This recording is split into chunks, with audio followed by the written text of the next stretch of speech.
Few artists have the range of ability and experience of James Gemmill. A Fulbright scholar, American-born, living in England, he has worked in the film industry for the last 30 years, working on some blockbuster films, including The Da Vinci Code, Angels and Demons, the Star Wars films, and many more. This is my favourite picture in the show.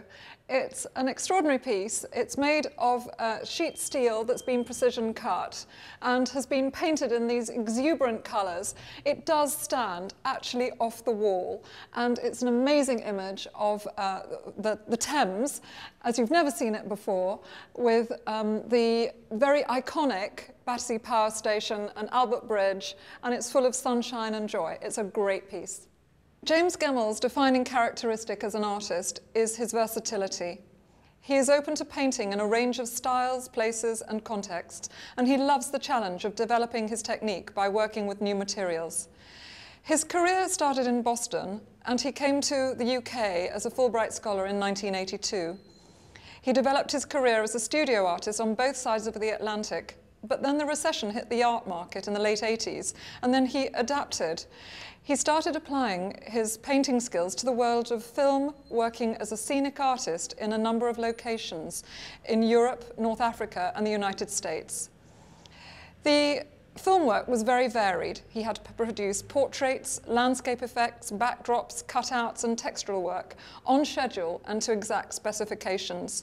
His film work included blockbusters such as Star Wars, 4 Weddings and a Funeral, Saving Private Ryan, and most recently, The Da Vinci Code and Angels and Demons. Work as a scenic artist was exciting and diverse, but James maintained his profile as a studio artist throughout.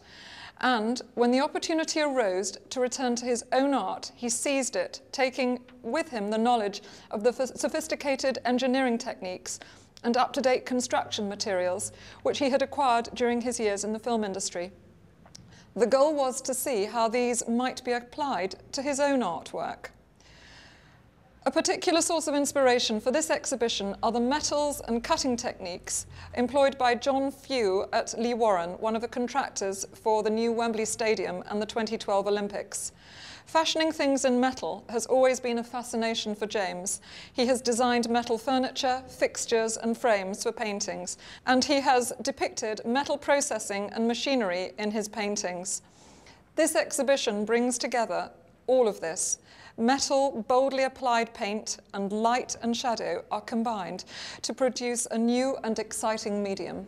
We're delighted to have the artist James Gemmill here tonight. James, you're one of the few men to paint the Sistine Chapel ceiling, is that right? Yeah, luckily with my film work, I was asked to recreate the Sistine Chapel for Angels and Demons. Had previously done the Da Vinci Code, the paintings on the Da Vinci Code in the Louvre.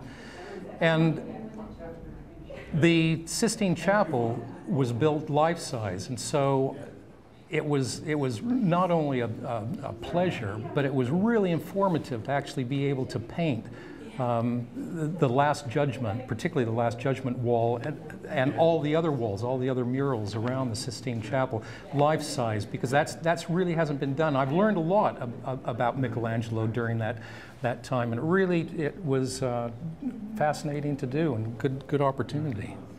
This show is kind of developed not really from the cutouts, but just the beauty about having a piece that's not real but flat, cut out, and then it looks like something different. I like the oddity about an art piece that is paper thin but yet looks three-dimensional.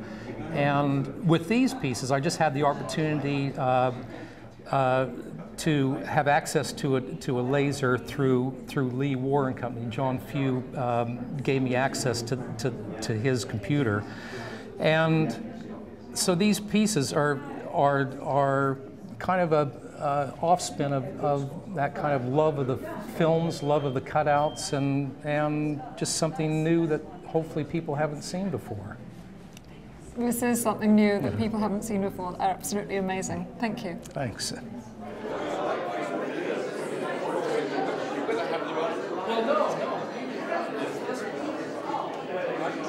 Hi, Terry. What do you think of your portrait here? I think it's wonderful having a portrait that actually is a shadow. So, I mean, we've got the other light here from the TV camera, but it doesn't exist. The actual image doesn't really exist. It's just a shadow. So I think it's brilliant. I think it's such a clever idea. I'm humbled, and thank you all. And Terry, I've asked Terry to come down, because I got to know Terry some years ago when he was doing his history programs, and he was somebody that loved to experiment with things. Before the computer took over films, he was using artwork in really fun, innovative ways. I have to stand by my portrait, I think, for the camera. He also, for the Da Vinci Code, he recreated the Mona Lisa. And I think rumour has it that that is the one that's now on view in the Louvre, I believe. But I think this exhibition actually really proves that James is not just an inventive craftsman, but he's an artist of genius. And it's absolutely fantastic to be here tonight. And I hope you're all enjoying the exhibition. Thank you.